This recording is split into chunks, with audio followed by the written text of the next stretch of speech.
Hey guys, it's Ogs. Welcome to the channel and thank you for watching. We're gonna continue our positive vibes, only positive here. We're gonna take all the negativity away. We're gonna forget a little bit about the transfer window at the moment because we've been linked with everybody under the sun, but we haven't signed anybody yet. So people are gonna ask me what is happening with Haaland, what is happening with Coutinho, what is happening with Santa Claus, what is happening with Lewandowski.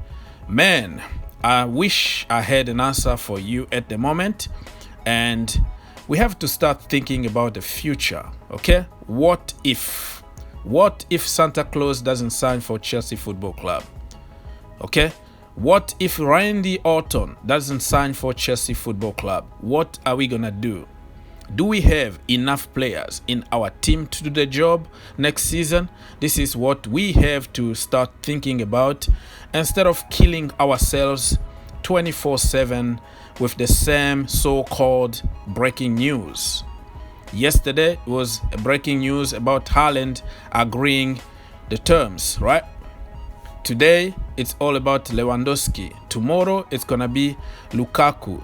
The other day it's gonna be Harry Kane, and we're gonna just go to the cycle again and again and again. So at the moment, if I have to give you some advice, is that let's wait until somebody is holding that jersey, the blue jersey, and then we're gonna confirm that he's a Chelsea player.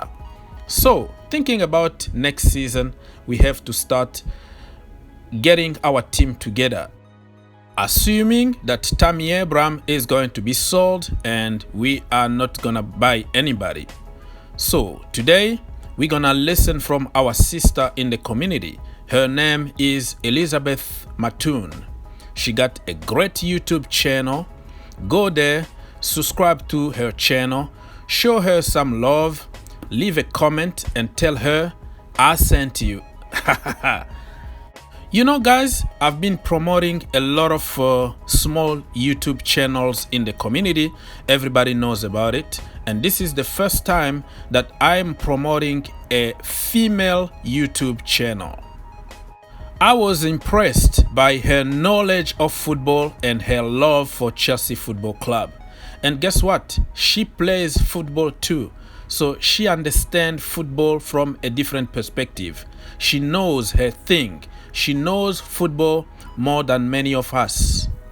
You will see her a lot in this channel. I'm gonna leave her link in the description down below. Pause this video and click the link. Go subscribe to her. Leave her a very kind message and tell her I sent you. Elizabeth, the floor is yours, sister. Let's go.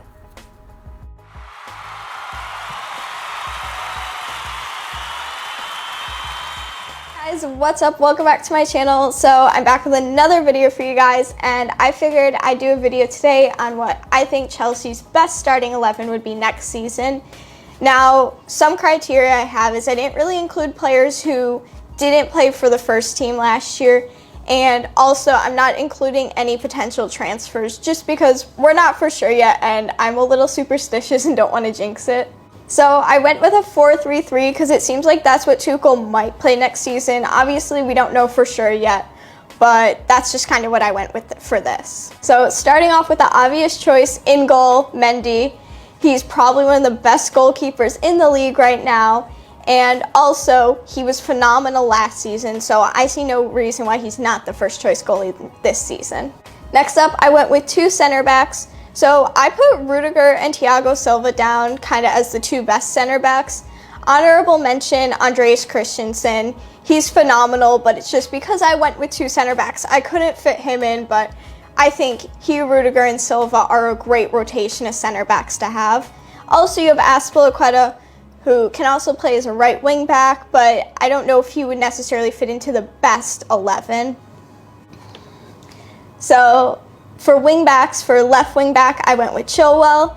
He was our main left wing back last season and was phenomenal in the Champions League final. And I'm really sad he didn't play at the Euros, but it's good because he'll be nice and rested for next season. And then at right wing back, I had Reece James because, again, one of our best players last season, really stepped up. Still can't believe he's such a young player. The maturity he shows out there and the skill. Except for midfield, so I can see them playing more midfield 3 next season.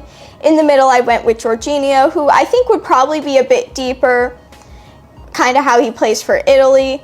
And he was so great for Italy, breaking records and probably a Ballon d'Or contender at this point, which I joked about a few months ago, and I can't believe it might actually happen now. And then I also have Kovacic and Conte in there, because those 3 are so good individually and they all have different skill sets. So those 3 together, I feel like they really complement each other well. Next up, my front 3. First of all, for wingers, I put Christian Pulisic, who has been so great. And I think as long as he doesn't get injured a lot next season, which I know is asking a lot for him, I think he could easily be starting way more often, because he's so effective when he is out there at getting goals and assists, and he's so fast, so good on the ball, that, again, as long as he doesn't get injured as often as he has in the past, he could definitely do that. So then on the other wing, I put Mason Mount.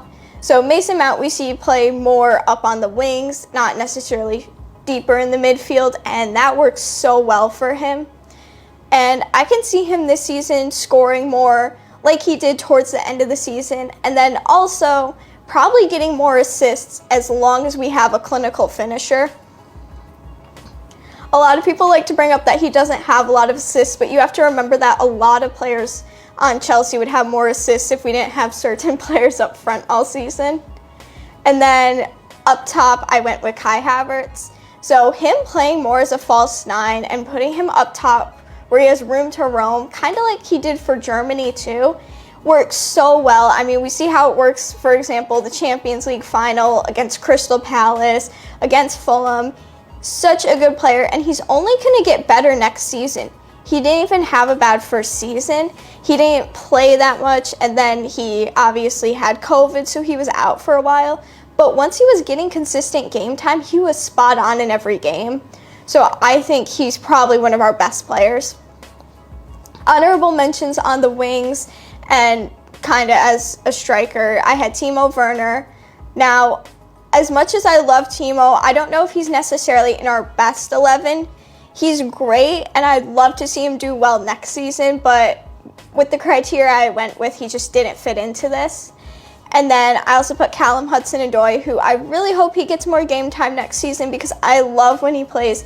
Such a creative player, and I think, again, once we have a clinical finisher, he'll get way more assists because he sends so many great crosses in, and he's such a creative player.